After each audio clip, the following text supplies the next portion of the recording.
Hey everyone, it's Brandy, also known as 310 Brand, for those of you who don't know my full name.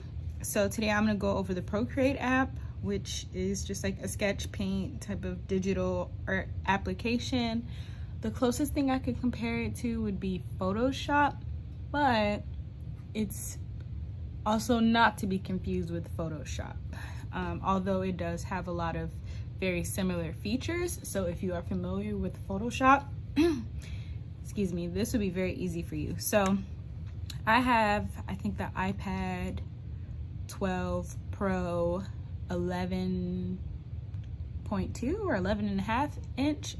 Don't quote me, don't remember, but it was a pretty little penny. But I will say that it was one of the best things that I've bought that's like an electronic device. So skipping over that, anyways, you need to have an iPad that is compatible with Procreate in order to download it. So it's not available on, every Mac product. So that's the main reason why I went and bought this, and specifically so that I could use this program. So I think the program, I was trying to see here, I think it's about $14.99 or maybe $16 or $17. So it's very affordable comparing it to Photoshop or Illustrator, where you have to enroll in a monthly subscription to their like cloud base for all of their programs, or you can do like a 1 month for one program, which does add up because you never own it, so you pay on it forever as much as you use it. Now it's good if you're a freelancer and there's some way that you end up getting paid and reimbursed for that. They do have student discounts and different things like that, so you should check it out. So this is just an overall basic kind of video over Procreate, and I'm gonna make a few other ones that are pretty short about the things that I've learned so far. I'm not the professional expert yet on this, but I am self-taught, and I have been learning a lot in a short period of time. So I want to show you guys what I know. And of course, a lot of you have been asking, I want to do this, I want to do that. What app are you using? Oh wow, that's cool. I want to learn how to do it. So here's a video for you. Sorry, I'm long-winded and I'm also out of breath. I don't know. I'm gonna put it up to COVID. So here's Procreate. So I'm just gonna go ahead and open the app. So another key thing is you need to have an Apple Pencil. So this pencil, I think, was like $100. Did not come with a little case over it, but it's easier when you're drawing all day. It's like a little rubber casing like you used to have in school for your pencils.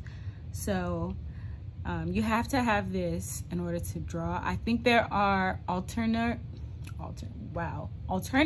on Amazon, but I don't know. I haven't really compared or even looked into them to see how effective or how efficient they would be with the iPad. In addition to having the iPad, the Apple Pencil, and downloading the Procreate app, I also have I think it's called like a paper like screen protector, which protects the tip of the pencil, which I've read on some blogs that this eventually wears out and you have to get it replaced. So you want to be very careful with where you store it and how you store it, which is why the casing is also very good for it. And the paper like screen protector is supposed to, I guess, help the longevity of the tip and not damage it as much, as well as help it make it feel a little bit more natural, like you're drawing on paper. So it definitely does sound like that. I wouldn't say that it feels like drawing on paper, but we'll get into that later. So this is, once you open the Procreate app, it'll have like some of these already inside of there. I guess I would call this like your Procreate library, and this is just a gallery or files of all of the different drawings that you've created.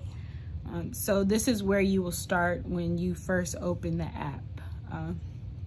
So before you do anything, before you actually start drawing, you open the app and you want to go ahead and use one of these selection options here, which I don't know if you can see, but it says select, import, photo, and there's a plus sign.